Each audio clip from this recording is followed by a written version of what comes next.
Hey guys, Civilord here, back in with another action figure review. Today we'll be taking a look at the Masterverse new Etheria. Gonna have to see if we can't make a jingle out of that.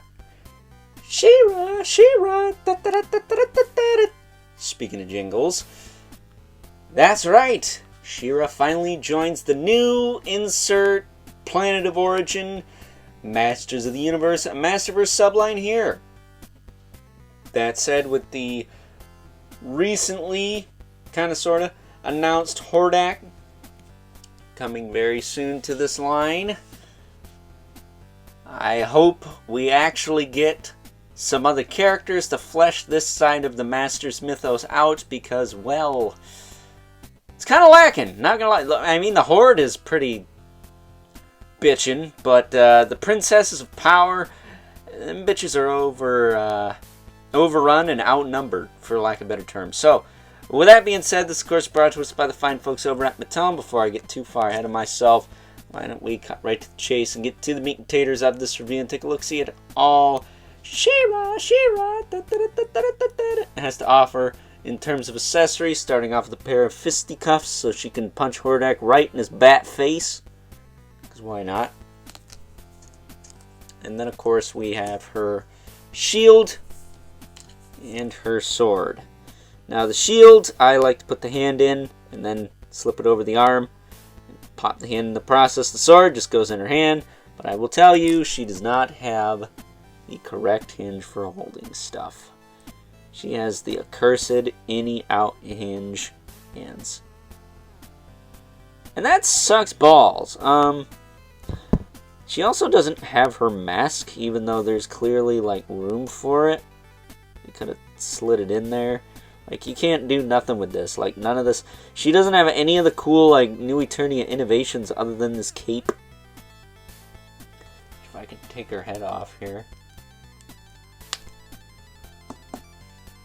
Be careful with that, because this doesn't have a ton of clearance. This is on a little loop, and these are on little hinge joints. Little swivel joints. A little warped, maybe. Not a package.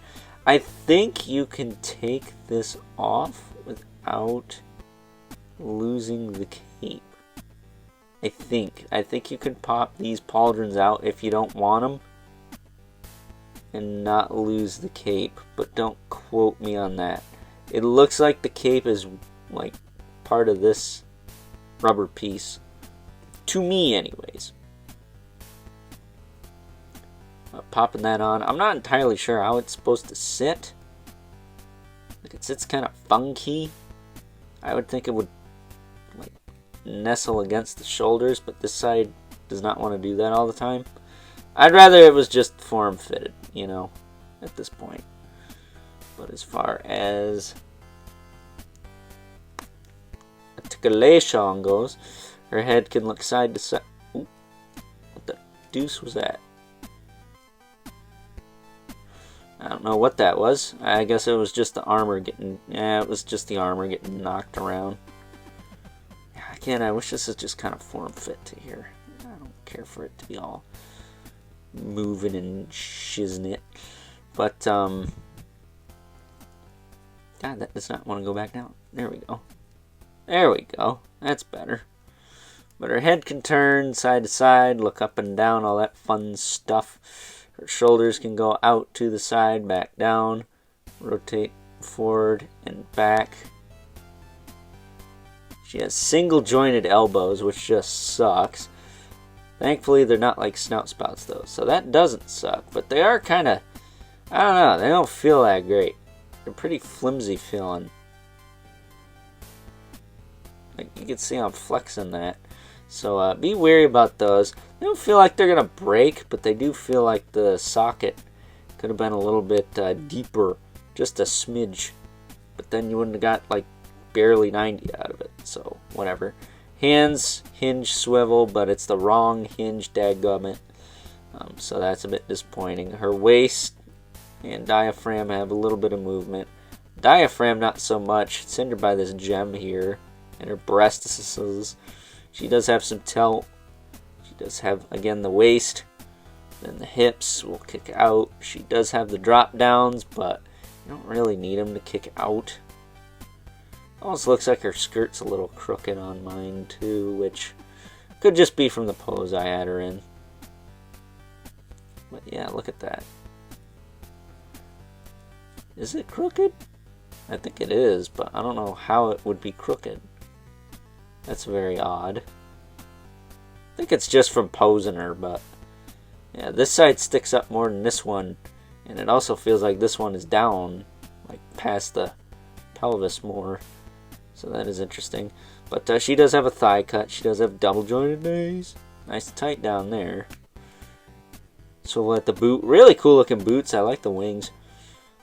Hinge in the foot with a rocker, and absolutely no freaking tread either. And I will say, she is kind of a pain in the butt to stand. So, yeah, man, she just kind of falls short for me. I don't know why. It's almost like Mattel intentionally doesn't put their all in the female figures. I don't know what it is. But she's just falling short for me.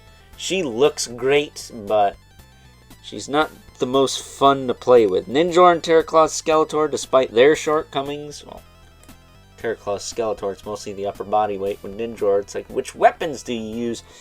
They're way more fun in every facet. So she is my least favorite of this wave, but she's not bad. I still say aesthetically she looks better than a lot of the Revelation stuff, but that stuff all had double elbows, so I don't know what to tell you there, buddy. So with that being said, it is time now that we move right along and take a look at some size comparisons. First up, here is good old new Etheria. Told you we could make it into a jingle. She-Ra, She-Ra. Speaking of jingles, alongside the other characters available in this current wave of Masterverse figures, we have Terraclaw Skeletor and Ninjor, and of course, she's just gonna fall flat on her big old bodacious booty for me when in comparison to these two, because they just seem to offer a little bit more to the table. I don't know what it is with Mattel and female figures, but it's almost like they make them suck a little bit compared to the male figures on purpose, because they don't give them as many accessories. They just don't seem to get the amount of care, and they just don't do as much for me as the male figures. No homo. So, you know, I don't know what's going on there, but I would like to see a really badass female character in this line. Like a really badass one. Not almost badass. Really badass. Come on, you can do it. We've seen you almost do it. I think you can actually do it. So getting these two out of here. So we can bring in our two regulars. The Mythic Legion's brother Manibelith. Right there.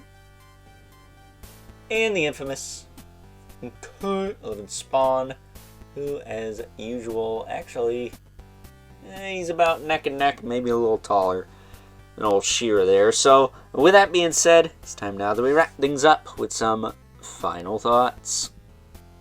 Overall, and compared to the likes of both Ninjor and Terraclaw Skeletor, even, from this particular wave of Masterverse figures, I'm gonna have to say the good old She-Ra, She-Ra here is the weakest link of the three. She is lacking in certain areas that those two just plain aren't, and it is still kind of weird to me that we're getting single jointed elbows on the female figures, despite the fact that when this line started, we're getting double jointed elbows, tons of accessories, all this and that, and now it seems like the female figures are coming with less and less. But let's hope that that rumored new Eternia Tila is a step above good old Adora here. So with that being said, hope you guys enjoyed this review. Until next time, I'll catch you guys later.